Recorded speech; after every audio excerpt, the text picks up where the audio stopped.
Crash analysis. Round 3. First one I want to talk about is Joe Shimoda. What in the hell happened to him? Why did he feel the need to win the heat race? Is it because of a bonus? Dun dun dun dun dun. Again, I've heard rumors that some teams it's like $5,000 for a heat race win, which sounds pretty petty, right? But when you're looking at a main event win, gives you about that, maybe less than that. I gotta look back at this stuff. I know it's not very much, so it's pretty good if you can already get the purse money from your employer. But digression over. What happened? Typical scrub. Scrubbed too low. Scrubbed enough to where foot peg clips. Foot off. Boom. It's over with. See it happen all the time in moto when guys scrub that hard. I've never really seen it happen in Supercross where somebody scrubs that much besides Kevin Windham scrubbing that much off of a triple. It was a gnarly ass crash. Could this have been one of those situations where his center of gravity was lower because he was in the transition of a jump, so the suspension was compressed, so he was closer to the ground, so when he went to lean over, he didn't have as much travel there to help him? Still, it was an unnecessary, inexperienced type of a move. Bummed that he is out. On Joe's Instagram, he did say that he is hurt, and it was slippery conditions, which caused the rear end to slide off the jump, and he ended up going down really, really hard. However, there is a saying that wisdom comes from experience, and experience is often a lack of wisdom. Wish him the best. Let me know in the comments below what you think of the situation. Hunter Lawrence, through the death set of death by whoops, DBW. That's what we're calling it, DBW. The DBWs of the night. Missed a whoop. Towards the end? Why are these guys missing these whoops towards the end? Well, I will tell you, again, being over analytical about it, you start off with the circumference of a giant whoop, right? Over time, the top, the surface area becomes smaller and smaller.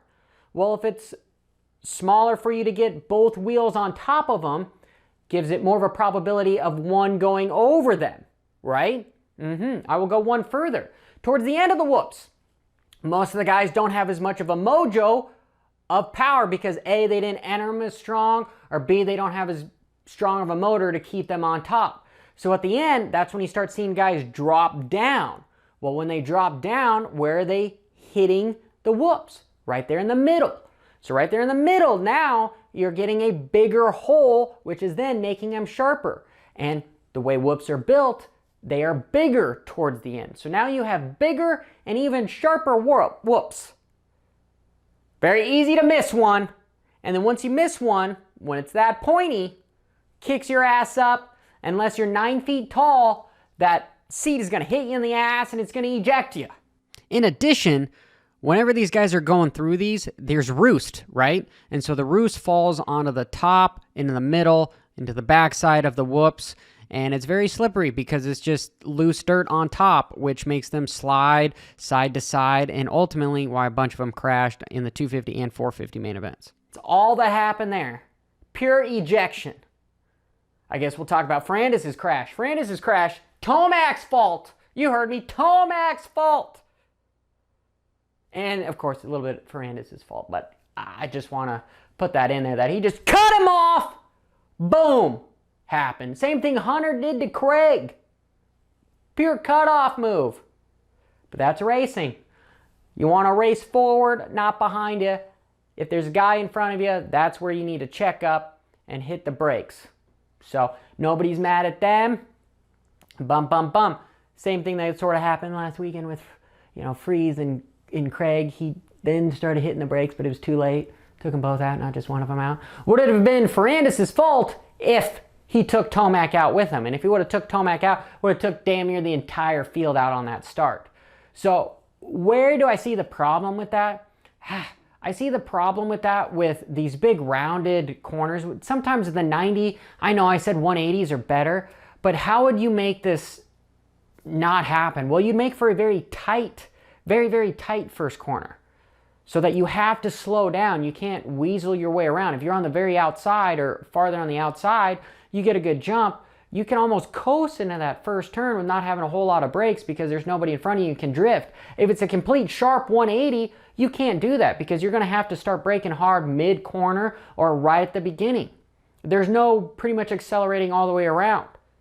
That's my take. I want to know what you guys think. There's plenty more crashes. Those are just the ones that I thought were important enough to cover. So, I want to join the conversation of the banter below and keep it WFO. Bro! With those elbows up. You got to have those elbows up. Bro! In case somebody's getting close to you, you can just like knock their teeth out. Bro! Whoa, whoa, whoa, da, da, da, da, da.